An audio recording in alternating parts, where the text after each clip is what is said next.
क्या आप जानते हैं ये शादी का वीडियो है जिसमें लोग नाच रहे हैं, झूम रहे हैं। हर कोई अपने अपने तरीके से खुशी प्रकट कर रहा है। ये दूल्हा दुल्हन है जो वरमाला के समय काफी प्रसन्न प्रतीत हो रहे हैं, जैसे इन्होंने जो चाहा था वो मिलने वाला हो। एक तरह से इनकी ये लव मैरिज थी, लेकिन आगे चलकर कुछ ऐसा होने वाला है कि लोग इसी शादी को बहुत कोसेंगे। आखिर क्यों हुई थी ये शादी? काश ऐसा नहीं होता। अगर आपको मेरठ का सौरभ मुस्कान केस याद हो, तो जिस दिन घर वालों को एहसास हुआ कि सौरभ लापता हो चुके हैं, उसी दिन किसी और शहर में ये शादी हो रही थी। और जिस दिन उस केस का खुलासा हुआ 19 मार्च को, उसी दिन इस भयानक वारदात ने भी करवट लिया। नमस्कार दोस्तों, तो क्या हाल चाल है आपके? आज हम बात करने वाले हैं औरैया के प्रगति दिलीप केस के बारे में। इस घटना की शुरुआत होती है उत्तर प्रदेश के औरैया डिस्ट्रिक्ट में आने वाले दिबियापुर नामक शहर से। यही सेहूद मंदिर के पास इस मकान में एक शख्स रहा करते थे, दिलीप यादव। ये एक करोड़पति घराने से बिलोंग करते थे। इनका पैतृक घर मैनपुरी के भोगांव में नागला दीपा नामक गांव में था, जहां पर पूरी ज्वाइंट फैमिली रहती थी। दिलीप के माता पिता, 3 भाई और एक बहन। बड़े भाई की शादी हो चुकी थी। इनके पिताजी का क्रेन और हाइड्रा मशीन का कारोबार था। इनके पास 20 से भी ज्यादा क्रेन्स और हाइड्रा की मशीनें थीं। कंस्ट्रक्शन के काम ये मशीनें यूज होती थीं। 4-5 जिलों में इनका कारोबार फैला हुआ था, जिसे इनके चारों बेटे संभाला करते थे। 2019 में ही दिलीप औरैया आ गए थे। इन्होंने यहाँ का कारोबार संभाला। पहले ये यहाँ पर किराए के मकान में रहते थे। मीडिया रिपोर्ट्स के अनुसार इन्होंने यहीं पर अपना घर बना लिया। घर के नीचे इनकी एक दुकान थी क्रेन सर्विस की। इस परिवार के पास काफी सारी जमीन जायदाद, करोड़ों की संपत्ति, सब कुछ था। इनका पैतृक घर ही 2 एकड़ में फैला हुआ था। औरैया से लेकर मैनपुरी तक हर कोई इस परिवार के रसूख के बारे में जानता था। अब तारीख आती है 5 मार्च 2025। शादी का ये वीडियो। इसमें दूल्हा है दिलीप यादव और दुल्हन है प्रगति यादव। लोगों की माने तो इनकी ये लव मैरिज थी। करीब 3 साल पहले दोनों मिले थे, 2021-22 के आसपास। दरअसल दिलीप के जो बड़े भाई हैं संदीप यादव, उनकी शादी पारुल नामक एक महिला से हुई थी। प्रगति पारुल की सगी छोटी बहन थी, यानी बड़े भाई की साली की शादी छोटे भाई से हो रही थी। प्रगति का कभी कभार अपनी बहन के ससुराल में आना जाना होता था। दिलीप का भी अपने भाई के ससुराल आना जाना था। इसी बीच दोनों मिले थे, नंबर एक्सचेंज हुआ और फोन पर बातें शुरू हो गईं। 3 साल पहले दोनों मिले थे। 1 साल पहले दोनों में शादी की बात हुई। शुरू में तो घर वालों ने इसका विरोध जताया, लेकिन फिर मान जाते हैं। चूंकि पारुल ऑलरेडी इस घर में बहू थी, तो उसके व्यवहार से हर कोई प्रभावित था। वो पूरे परिवार को संजो कर रखती थी, अच्छे स्वभाव की थी, सबसे मिलनसार थी। इसी वजह से लोग प्रगति के लिए भी मान जाते हैं कि ये भी दिलीप की जिंदगी संवार देगी, खुशहाल जिंदगी हो जाएगी। दोनों बहनों की शादी एक ही घर में हो, इससे अच्छी बात क्या हो सकती है। शादी के बाद 6 मार्च को दिलीप अपनी पत्नी को विदा करके अपने पैतृक गांव लाते हैं, जो नागला दीपा में था। पूरे विधि विधान से सारी रस्में निभाई जा रही थीं। मुंह दिखाए की रस्म में इस नवविवाहित दंपत्ति को खूब सारे गिफ्ट दिए मेहमानों ने, गहने जेवरात, नगद के पैसे। 14 मार्च को होली का त्यौहार था। यहाँ पर एक रिवाज होता है कि जिस लड़की की शादी हुई है उसकी पहली होली वो मायके में मनाएगी। ऐसा ही कुछ यहाँ पर भी था। 6 मार्च को प्रगति ससुराल आई और 10 मार्च को मायके चली गई। इसका घर औरैया जिले में फफूंद थाना क्षेत्र के सियापुर हाजीपुर में है। ये भी एक संपन्न परिवार से आती थी। परिवार में माता पिता, 3 भाई और 2 बहनें हैं। 2 भाइयों की और दोनों बहनों की शादी हो चुकी है। बहनों में एक तो पारुल थी और दूसरी प्रगति खुद थी। 10 मार्च को मायके आने के बाद 12 मार्च को प्रगति फिर से अपने पति से मिलती है दिबियापुर के मकान में। 2 घंटों तक दोनों साथ में रहते हैं, फिर वो चली जाती है। ये नॉर्मल बात थी, चूंकि 9 दंपत्ति हैं तो मिलना लाजमी है। दिलीप अपने नॉर्मल कामों में लग चुके थे, बिजनेस को संभाल रहे थे। बीच में शादी की वजह से कुछ दिनों की छुट्टी पर थे। कन्नौज के उमरदा ब्लॉक में शाहनगर नामक गांव पड़ता है, जहां पर पुल का निर्माण हो रहा था। उसी के कंस्ट्रक्शन के काम में जो क्रेन्स और हाइड्रा मशीन्स यूज हो रही थीं, उसका कॉन्ट्रैक्ट दिलीप यादव के पास था। यही उसकी देखरेख कर रहे थे, संभाल रहे थे। 19 मार्च 2025 को ये कन्नौज जाते हैं सारी चीजें देखने के लिए। ये शादी के बाद पहली बार काम पर गए थे। दोपहर के 1:30 बजे इन्होंने अपने बड़े भाई संदीप को कॉल किया, कहा कि थोड़ी देर में घर पर आएंगे। इस समय तक कन्नौज से वापस लौट चुके थे और औरैया के सहार थाना क्षेत्र के किसी होटल में रुके हुए थे। साथ में इन्होंने अपने भाई को यह भी कहा कि एक छोटा सा और काम आ गया है। बाइक पर सवार कुछ युवक इनके पास आए थे। उन्होंने कहा कि इनकी गाड़ी नहर के पास फंस गई है, उसको निकालने में मदद कीजिए। दिलीप हाइड्रा मशीन चलाने भी जानते थे। ये अपनी हाइड्रा मशीन से ही उस दौरान ट्रैवल कर रहे थे।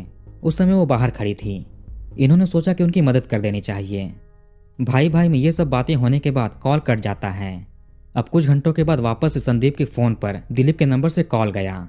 इस बार लाइन पर वो नहीं था, बल्कि पुलिस थी। पहले तो पुलिस ने उनसे पूछा कि आप इनके क्या लगते हैं। इन्होंने बताया कि बड़े भाई हैं।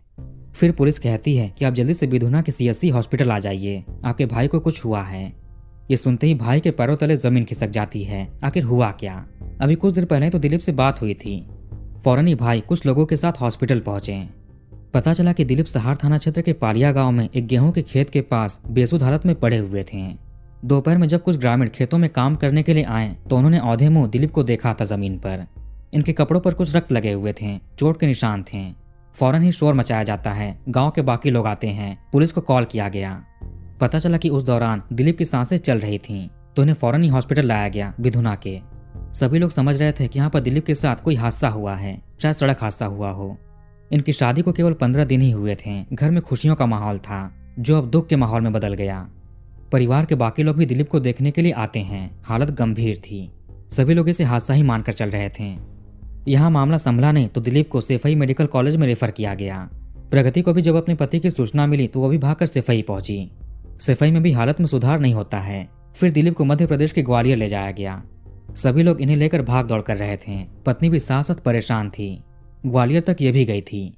फिर परिजनों ने इसको वापस घर पर भेज दिया कि तुम चिंता मत करो, ये लोग दिलीप का ध्यान रखेंगे। आगे इन्हें आगरा रेफर किया जाता है, उसके बाद चिचोली हॉस्पिटल। ये सब कुछ केवल 3 दिनों के अंदर ही चल रहा था। 21 मार्च को दिलीप ने आखिरी सांस ली।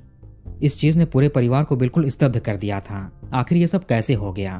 15 से 18 दिनों के अंदर ही प्रगति विधवा हो गई। घर में अभी तक शादी की सजावट हटी नहीं थी कि अब अर्थी उठाने की नौबत आन पड़ी। घर में सबका रो रो कर बुरा हाल था। लोग प्रगति को लेकर भी चिंतित थे। अब उसका क्या होगा? उसका तो सुहाग उजड़ चुका है। 21 मार्च को यह भी अपने पति के पैतृक घर या ससुराल पहुंची, रोते बिलखते। यह भी बिल्कुल टूट चुकी थी। आगे पुलिस दिलीप का पोस्टमार्टम करवाती है। जब इसकी रिपोर्ट सामने आई तो सबके ही पैरों तले जमीन खिसक जाती है। दिलीप के ऊपर 9 से 10 चोटों के निशान थे, साथ में सर के पिछले हिस्से में गोली भी पाया गया। ये चीज सामने आते ही जो हादसा मान रहे थे वो के केस में परिवर्तित हो गया। जिस तरह के जख्म के निशान थे उससे लगा कि दिलीप की किसी के साथ बहुत गहरी रंजिश रही होगी, कोई दुश्मनी होगी। पर वो कौन हो सकता है? पुलिस के ऊपर भी इस केस की इन्वेस्टिगेशन के लिए प्रेशर पड़ने लगा। फौरन ही इस केस की जांच के लिए कई सारी टीम्स बनाई जाती हैं और जांच पड़ताल शुरू हुई। सर्विलांस टीम ने दिलीप के मिलने वाले स्थान के आसपास जितने भी सीसीटीवी कैमरे लगे हुए थे सबको खंगालना शुरू किया। पर ये तो गांव जैसे इलाके में मिले थे, खेतों में, वहां पर कहाँ कोई कैमरा होगा। ये जिस होटल में ठहरे हुए थे खाने पीने के लिए, वहां से लेकर जहां पर ये पड़े मिले, इसके बीच के कैमरे खंगाले जाने लगे। ये लगभग 7 किलोमीटर की दूरी थी। यहाँ कैमरे कुछ मिलते भी हैं। इसके साथ ही पुलिस दिलीप का कॉल डिटेल रिकॉर्ड भी निकालती है, शायद उसमें से कोई सुराग मिल जाए। घर वालों से भी पूछताछ शुरू किया गया। इन लोगों को किसी पर भी कोई शक नहीं था। इनके अनुसार दिलीप एक सीधा साधा लड़का था, कभी किसी लड़ाई झगड़े में इन्वॉल्व नहीं हुआ, न ही उसके ऐसे किसी प्रवृत्ति के दोस्त हैं। ये किसी भी तरह की गलत आदतों में भी नहीं था, कोई नशा नहीं करता था, सिंपल जीवन जीता था। न ही दिलीप के घर वालों को किसी पर शक था, न ही ससुराल वालों को। अब चूंकि दिलीप यादव इतने बड़े परिवार से आता है, करोड़पति घराने से है, कई जिलों में कारोबार चलते हैं, तो कोई ना कोई दुश्मन तो होगा ही, कोई इसकी तरक्की से जलन रखता हो। क्या पता कि घर में कोई हो। पुलिस ने दिलीप के परिवार, दोस्त सब पर शक किया, सबसे पूछताछ की, लेकिन किसी के भी बयान में कुछ भी अजीब नहीं लगता है। इधर प्रगति का भी रो रो कर बुरा हाल था, उससे तो वैसे ही बात नहीं कर सकते, बात करने की हालत में नहीं थी। दिलीप की कॉल डिटेल में भी कोई संदिग्ध चीज नहीं मिलती है। इसने केवल अपने जानने वालों से ही बातचीत की थी। अब चाहे उसके परिवार के लोग हों, दोस्त हों, भाई हो, पत्नी हो, लेकिन आखिरी कॉल दिलीप ने अपने भाई संदीप को किया था 1:30 बजे के आसपास। इसने भाई को जो जो चीजें फोन पर बताई थीं सब कुछ ही पुलिस को बता देते हैं। दिलीप ने बाइक पर सवार कुछ लोगों का जिक्र किया था जिनकी कार नहर में फंसी है, उसको हाइड्रा मशीन से निकालने जाने वाले थे। कहीं उन्हीं लोगों ने तो कुछ नहीं किया। बैलिस्टिक रिपोर्ट में सामने आया कि 315 बोर के तमंचे का इस्तेमाल किया गया होगा दिलीप पर। इधर थोड़ी जांच करने के बाद एक कैमरे में एक बाइक दिख जाती है, उस पर 3 लोग बैठे हुए थे। ये बाइक उसी रास्ते की तरफ जा रही थी जहां पर वो खेत था। थोड़ा ध्यान देने पर पता चलता है कि इस बाइक पर बैठे 3 लोगों में जो बीच में बैठा हुआ है वो दिलीप यादव है। जो बाइक चला रहा था उसका भी चेहरा कैमरे में दिख गया था, लेकिन सबसे पीछे जो बैठा था तीसरा आदमी, उसका पता नहीं चला। खैर पुलिस बाइक चलाने वाले की डिटेल्स निकालती है। इस बाइक का रजिस्ट्रेशन नंबर भी देखा गया। पता चला कि ये बाइक चलाने वाला आदमी कोई मामूली इंसान नहीं है, बल्कि एक हिस्ट्री सीटर है, यानी पुराना क्रिमिनल है। इसके ऊपर 10 से भी ज्यादा मुकदमे दर्ज थे। अभी हाल के टाइम में 12 मार्च को ये आदमी जमानत पर बाहर आया था। इस आदमी का नाम था रामजी नागर उर्फ चौधरी। पुलिस के पास ऑलरेडी इसका कच्चा चिट्ठा तो था ही। ये औरैया के अछलदा के प्रेम नगर का निवासी था। जाहिर सी बात है कि अपने घर पर होगा नहीं, गायब होगा। अब पुलिस ने अपने मुखबिर एक्टिव किए और इसके बारे में सुराग ढूंढने लगी। इसी में पुलिस को अपने कनेक्शंस में एक टिप मिलता है कि रामजी नागर हरपुरा मोड़ पर आने वाला है। थाना सहार की पुलिस इंतजार में बैठी हुई थी। 24 मार्च की दोपहर में जैसे ही रामजी नागर हरपुरा मोड़ पर आया, पुलिस ने इसको पकड़ लिया। इसके साथ साथ एक और आदमी था, अनुराग यादव उर्फ मनोज यादव उर्फ बबलू। दोनों के पास से एक एक तमंचा, 4 कारतूस और एक बाइक बरामद होती है। दोनों को ही उठाकर थाने ले जाते हैं। यहाँ रामजी नागर एक मेन सस्पेक्ट था। सीसीटीवी में साफ साफ दिखा था दिलीप के साथ बाइक पर। चूंकि अनुराग के पास से भी तमंचा मिला तो उसको भी अरेस्ट करते हैं। आखिर ऐसे हथियार कहाँ से आए तुम्हारे पास? प्यार से बात करने पर तो कोई सच बताता नहीं है। यहाँ भी रामजी नागर कुछ बता नहीं रहा था कि दिलीप इसके साथ क्यों था। फिर पुलिस अपना तरीका आजमाती है। थोड़ा दबाव देते ही रामजी नागर ने कहा कि इसको सुपारी मिली थी 2 लाख रुपए की, और ये सुपारी अनुराग ने दिया था इसको। ये सुनकर पुलिस थोड़ी हैरान हो गई। मतलब इन्होंने एक हिस्ट्री सीटर के साथ एक आरोपी को भी पकड़ लिया जो दिलीप यादव केस में इन्वॉल्व है। इस साजिश में जो लोग भी जुड़े हुए थे सबका ये नाम बता देते हैं। अब सारे नाम जानने के बाद पुलिस दिलीप के पैतृक गांव जाती है, भोगांव थाना क्षेत्र के नागला दीपा। वहां मौजूद परिजन सोचते हैं कि शायद पुलिस पूछताछ करने के लिए आई होगी, लेकिन ये लोग सीधे प्रगति के पास जाते हैं। महिला ऑफिसर ने प्रगति से अकेले में पूछताछ की। कुछ मिनटों की पूछताछ करने के बाद पुलिस प्रगति को ही हिरासत में ले लेती है और ये लोग इसे थाने ले जाने लगे। एक तो बेचारी का पति चला गया, 15 दिन में ही घर बर्बाद हो गया, रो रो कर बुरा हाल है, आप इसे कैसे ले जा सकते हैं? फिर पुलिस ने परिवार के सामने खुलासा किया कि दिलीप के कत्ल के पीछे आपकी बहू प्रगति यादव का ही हाथ है। ये बात सुनते ही पूरे परिवार के पैरों तले जमीन खिसक जाती है, चाहे वो ससुराल के लोग हों या मायके के। सभी लोग सन्न थे। आखिर ये कैसे कर सकती है? दिलीप इस लड़की से बहुत प्यार करता था। वो साल भर पहले से शादी करने की जिद में था कि इसी लड़की से शादी करनी है। ये लड़की भी अपने परिवार से दिलीप से शादी करने की बात को लेकर जिद पड़ रही थी, लेकिन घर वाले इनका विरोध कर रहे थे, कोई तैयार नहीं हो रहा था। खास तौर से दिलीप के बड़े भाई संदीप और प्रगति की बड़ी बहन पारुल। लेकिन अंत में जाकर सबको मानना पड़ता है। शादी के कई महीने पहले से ही शादी की तैयारियां चल रही थीं। दिलीप ने खुद ही प्रगति को शादी की शॉपिंग कराई, 8 लाख रुपए के गहने खरीदे। मीडिया रिपोर्ट्स के अनुसार 18 लाख रुपए के गहनों की खरीदारी हुई थी इस शादी में। काफी धूमधाम से शादी होती है। दिलीप के माताजी का कहना था कि शादी के दौरान प्रगति सबसे हंसकर बात करती थी, घुल मिलकर रहती थी, कभी एहसास होने नहीं दिया कि आगे चलकर ये बेटे के साथ वो हर्ष करेगी। पति की मृत्यु पर जो इतने दिनों से आंसू बहा रही थी, उसको देखने के लिए हॉस्पिटल जा रही थी। सब कुछ इसका ढोंग था, लेकिन कोई समझ नहीं पा रहा था, किसी को भी कुछ शक नहीं हुआ। आखिर इस लड़की ने जिससे लव मैरिज की उसको ही दुनिया से क्यों हटा दिया? साल 2019 में दिलीप के बड़े भाई संदीप की शादी प्रगति की बड़ी बहन पारुल से हुई थी। प्रगति का परिवार पहले औरैया के दिव्यापुर में रहता था। तीनों भाई और दोनों बहनों की पढ़ाई लिखाई भी वहीं पर हुई। फिर ये लोग दिव्यापुर से फफूंद आ गए और सियापुर गांव में रहने लगे। इसकी सबसे बड़ी वजह थी कोविड। इनके पिताजी कोई प्राइवेट नौकरी करते थे, लेकिन कोविड के समय नौकरी चली गई, जिसके बाद ये लोग गाँव आ गए। यहीं पर पिताजी खेती बाड़ी करने लगे। तीनों भाई भी अपनी अपनी नौकरी करने लगे। प्रगति ने केवल 12वीं तक ही पढ़ाई की थी, उसके बाद घर पर बैठ गई। मीडिया रिपोर्ट्स के अनुसार इस परिवार का उज्जैन में एक स्कूल भी चलता है। इस घर के पड़ोस में ही एक और घर था जहां पर अनुराग यादव रहता था उर्फ बबलू। अब चूंकि यहाँ पर अनुराग और प्रगति दोनों पड़ोसी हैं, तो 2020 में इनकी मुलाकात होती है। दोनों में दोस्ती हुई। धीरे धीरे दोनों एक दूसरे से प्यार करने लगते हैं। गांव वाले भी दबी आवाज में बताते हैं कि कई बार इन लोगों ने उन्हें साथ में देखा था, अकेले में। इनकी चर्चाएं पूरे गांव में फैली थीं। ये बातें जब प्रगति और अनुराग के घर वालों को पता चली तो बखेड़ा खड़ा होता है। प्रगति अनुराग से शादी करना चाहती थी, उसके बिना ये रह नहीं पाएगी। क्योंकि गांव वालों का प्रगति के परिवार से रिश्ते अच्छे हैं और ये खराब नहीं करना चाहते, इसीलिए ऑन रिकॉर्ड कैमरे पर ये कुछ नहीं बताते। लेकिन गांव में चर्चा होती थी। एक और चीज सामने आया कि जब दिलीप अपने भाई के ससुराल में आने लगा और प्रगति अपनी बहन के ससुराल जाने लगी, तो इनकी मुलाकात होती है, इनमें बातचीत शुरू होती है। एक तरफ प्रगति का प्रेमी अनुराग था जो बेरोजगार था, लेकिन इसको झूठी शान दिखाने का शौक था। ये महंगे कपड़े पहनता, महंगे जूते खरीदता, सड़कों पर दोस्तों की तेज रफ्तार में बाइक चलाता। इसने कई बार जहाज से भी ट्रैवल किए थे, बस अपनी शान दिखाने के लिए, जो झूठी थी। ये अपने रिश्तेदारों से, दोस्तों से पैसे लेकर कर रहा था। बीएससी की पढ़ाई करने के बाद ये घर पर ही बैठ गया, बेरोजगार। इसके पिताजी छोटी मोटी नौकरी करते थे। घर की फाइनेंशियल कंडीशन भी ठीक नहीं थी। फिर इसने ट्रैक्टर चलाना शुरू कर दिया। वहीं दूसरी तरफ था दिलीप यादव, एक करोड़पति कारोबारी। इसके पास हर ऐशो आराम की चीजें थीं, लेकिन ये अपने काम में ही खुश था। खुद भी हाइड्रा मशीन, क्रेन चलाता था। सिंपल स्वभाव था, ज्यादा दिखावा नहीं, सबसे प्रेम से बात करता। खाटू श्याम जी की पूजा करता था। इसकी ये भी इच्छा थी कि प्रगति से शादी के बाद ये राजस्थान जाए, खाटू श्याम जी के मंदिर में दर्शन करने के लिए, उनका आशीर्वाद लेने के लिए। लेकिन इससे पहले ही पत्नी ने इसके साथ विश्वासघात कर दिया। परिवार की माने तो प्रगति की जब दिलीप से मुलाकात हुई तो उनमें प्यार होता है। दिलीप इससे ही शादी करना चाहता था। प्रगति को भी कोई आपत्ति नहीं थी, ये भी तैयार थी। लेकिन पुलिस की तफ्तीश में यह भी बात सामने आता है कि प्रगति इस शादी के लिए तैयार नहीं थी, बल्कि घर वाले जबरदस्ती इसकी शादी करवा रहे थे दिलीप से, जबकि ये तो अनुराग से प्यार करती थी। अब चूंकि ये आदमी फाइनेंशियली कमजोर था, ट्रैक्टर चलाता था, उधर दामाद का छोटा भाई था, अमीर परिवार, इसीलिए घर वालों ने बेटी की शादी दिलीप से कराई। पारुल भी उसी घर में थी, आराम से रह रही थी। वो परिवार भी अच्छे स्वभाव का था, बहू को बेटी के रूप में प्यार दे रहा था। ऐसे लगा कि प्रगति भी वहां पर खुश रहेगी। घर वालों के प्रेशर के चलते प्रगति को दिलीप का रिश्ता स्वीकार करना पड़ता है। लेकिन फिर इसके दिमाग में एक भयानक आइडिया आया जो ये अनुराग से डिस्कस करती है। अगर ये दिलीप से शादी करे और कुछ दिनों के बाद दिलीप रास्ते से हट जाए तो उसकी जायदाद में इसकी हिस्सेदारी हो जाएगी।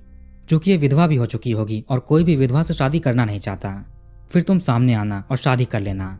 ऐसे पति के पैसे भी मिल जाएंगे और प्रेमी से शादी भी कर लेगी। फिर इन्होंने प्लान बनाना शुरू कर दिया। ये सब कुछ शादी के पहले से चल रहा था। ये इंटरनेट से आइडिया लेते हैं, फिल्में, टीवी सब कुछ देखते हैं, न्यूज़ देखते हैं। इनका पहला प्लान था कि शादी वाले दिन ही खाने में कुछ मिला देंगे ताकि दिलीप दुनिया से चला जाए, कोई इन पर शक भी नहीं करेगा। इनका पहले से ही सोच था कि सब कुछ हादसा लगे।